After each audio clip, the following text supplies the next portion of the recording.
राधे राधे। स्वागत है आप सभी का मेरे यानी कि प्रीति के यूट्यूब चैनल पे।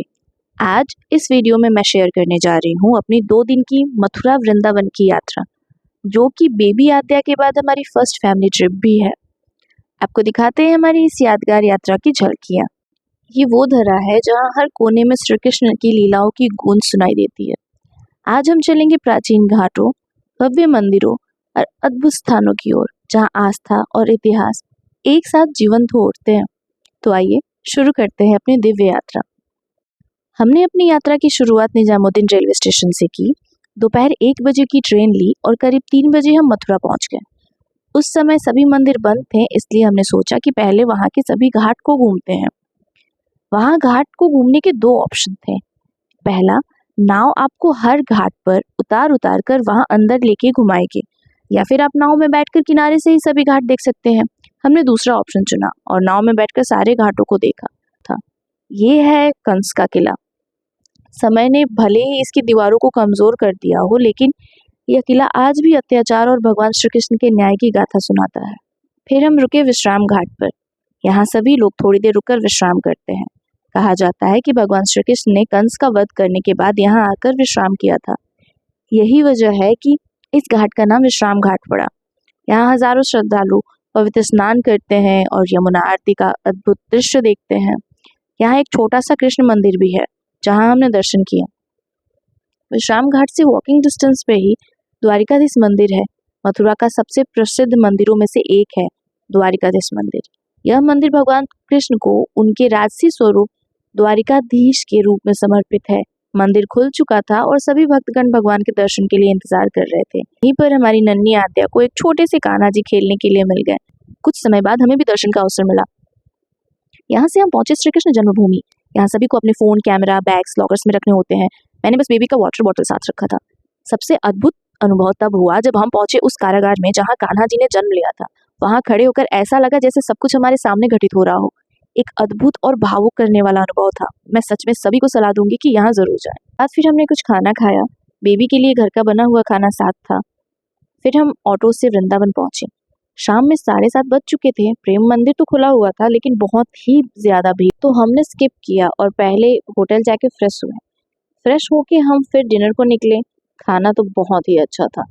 होटल वापस आकर वहाँ के रिसेप्शनिस्ट से हमने प्रेमानंद जी महाराज की पद यात्रा की डिटेल्स ली और थोड़ा आराम किया। रात के 3 बजे हम निकल पड़े प्रेमानंद जी महाराज के दर्शन के लिए। लंबी लाइन थी, लेकिन आखिरकार हमें उनके दर्शन हुए। लौटते समय रास्ता प्रेम मंदिर से होकर जाता था, तो वहाँ की खूबसूरती को भी निहारा और फिर कमरे में आकर आराम किया। अगली सुबह फ्रेश होकर हमने शुरुआत की इस्कॉन टेम्पल से। हरे कृष्ण आंदोलन द्वारा निर्मित यह मंदिर निरंतर होने वाले हरे कृष्ण हरे रामा संकीर्तन के लिए प्रसिद्ध है। यहाँ का वातावरण बहुत ही दिव्य है। जैसे ही आप मंदिर के अंदर जाते हैं, हर तरफ भक्ति की धुन, हरि नाम और शांति का अनुभव होता है। भक्तजन हरे कृष्ण हरे राम का जाप करते हुए नृत्य और भजन गाते हैं। यहाँ पर आकर सच में ऐसा लगता है जैसे हम द्वापर युग में प्रवेश कर चुके हों। मंदिर के गर्भगृह में आपको भगवान श्री कृष्ण बलराम, श्री राधा श्याम सुंदर और श्री गौरा निताई के अद्भुत दर्शन होंगे। इनकी झलक पाने मात्र से मन शांत और आनंद से भर जाता है। सुबह और शाम की आरती का नजारा तो और भी अद्भुत होता है, जो भक्तों को भक्ति में और पूरी तरह डुबो देता है। इसके बाद हम वृंदावन के बाकी मंदिरों के दर्शन करने के लिए निकल गए। वृंदावन की यात्रा बांके बिहारी जी के दर्शन के बिना अधूरी है। यहाँ की अद्भुत मूर्ति इतनी आकर्षक है कि कहा जाता है लंबे समय तक देखने से भक्त समाधि जैसी अवस्था में पहुंच सकते हैं। इसी कारण पर्दे बार बार डाले और हटाए जाते हैं। यही है बांके बिहारी जी का अद्भुत आकर्षण। फिर वहां से हम राधा रमन मंदिर की तरफ गए। मंदिर का महत्व विशेष है क्योंकि यहाँ का शालिग्राम शिला स्वयं श्री कृष्ण के स्वरूप में प्रकट हुआ था। 16वीं शताब्दी से यहाँ निरंतर पूजा होती आ रही है। राधा बल्लभ मंदिर राधा और कृष्ण के प्रेम को समर्पित है। यहाँ राधा रानी की भक्ति को सर्वोपरि माना जाता है। इस मंदिर की महिमा इतनी अद्भुत है कि यहाँ आने वाला हर वक्त अपने मन में शांति और प्रेम का अनुभव करता है। यहाँ की आरती और भजन आपको एक अलग ही दिव्य ऊर्जा से भर देते हैं। राधा वल्लभ मंदिर की सबसे खास बात है यहाँ की भक्ति से भरा वातावरण। जब मंगला आरती या संध्या आरती होती है तो पूरा वातावरण राधे राधे के नाम से गूंज उठता है। भक्तजन कीर्तन करते हुए मानो स्वयं ब्रज की गोपियों की भक्ति का अनुभव कराते हैं। फिर हम निकले शाहजी टेम्पल।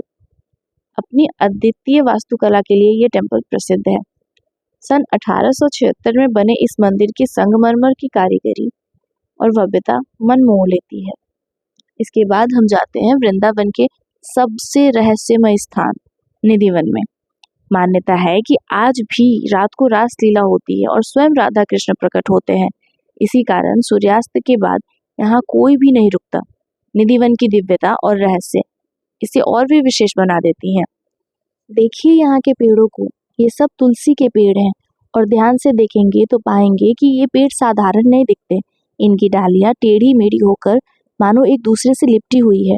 कहते हैं रात के समय ये पेड़ गोपियों का रूप धारण कर लेते हैं और रासलीला में सम्मिलित होते हैं। यहाँ है रंग महल, जहाँ राधा कृष्ण रात में विश्राम करते हैं। हर दिन शाम को यहाँ भोग और श्रृंगार सजाया जाता है, बिस्तर लगाए जाते हैं, दांत मंजन रखा जाता है, पानी का ग्लास और मिठाई तक रखी जाती है। और सुबह जब द्वार खोले जाते हैं तो चमत्कार होता है। बिस्तर बिखरे होते हैं, मंजन गीला मिलता है और मिठाइयाँ आधी खाई हुई। कोई नहीं जानता रात में यहाँ क्या हुआ। स्थानीय लोग और संत जन कहते हैं कि जो भी यहाँ रात में रुकने की कोशिश करता है उसका मानसिक संतुलन बिगड़ जाता है या उसकी मृत्यु हो जाती है। इस रहस्य का कोई आज तक नहीं सुलझा पाया है। यही कारण है कि निधिवन का रहस्य आज भी अटूट है। फिर हमने नाश्ता किया और पहुंचे प्रेम मंदिर। जगत गुरु कृपालु जी महाराज द्वारा निर्मित यह आधुनिक और भव्य मंदिर राधा कृष्ण के प्रेम को समर्पित है। जैसे ही आप प्रेम मंदिर के प्रवेश द्वार पर पहुंचते हैं, दूर से ही इसकी भव्यता आपको मंत्रमुग्ध कर देती है। सफेद संगमरमर से बना ये मंदिर न केवल दिव्य लगता है बल्कि कला और भक्ति का भी अद्भुत संगम है। मंदिर के अंदर आते ही चारों तरफ भगवान श्री कृष्ण और राधा रानी की झांकियां दिखाई देती हैं। संगमरमर पर की गई बारीकी नक्काशी और चित्रकला हर किसी का मन मोह लेती है। यहाँ पर श्री कृष्ण के जीवन से जुड़ी कई लीलाओं के सुंदर झांकियों का रूप में दर्शाया गया है। मंदिर के चारों ओर बने बगीचे भी यहाँ की सुंदरता को और बढ़ा देते हैं। हरे भरे लॉन, फव्वारे और भगवान की अद्भुत मूर्तियां इस जगह को और भी खास बनाती है। मंदिर के गर्भगृह में प्रवेश करते ही मन श्रद्धा से भर जाता है।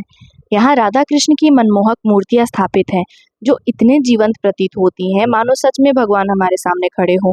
इन मूर्तियों की सजावट हर दिन अलग अलग तरीके से की जाती है जिससे हर बार दर्शन का अनुभव नया होता है। प्रेम मंदिर में मुख्य रूप से श्री राधा गोविंद का निर्माण प्रथम तल पर है, जबकि ऊपर के तल पर श्री सीताराम विहित है। यही मंदिर का प्रमुख व्यवस्थापक ढांचा है। प्रेम मंदिर का मूल संदेश प्रेम है। राधा कृष्ण के रूप में परमात्मा और उसकी ऊर्जा के प्रेम रूप का दर्शन कराया जाता है। राधा रानी को भक्ति शक्ति के रूप में और कृष्ण को सर्वोच्च प्रेमी प्रभु के रूप में देखा जाता है।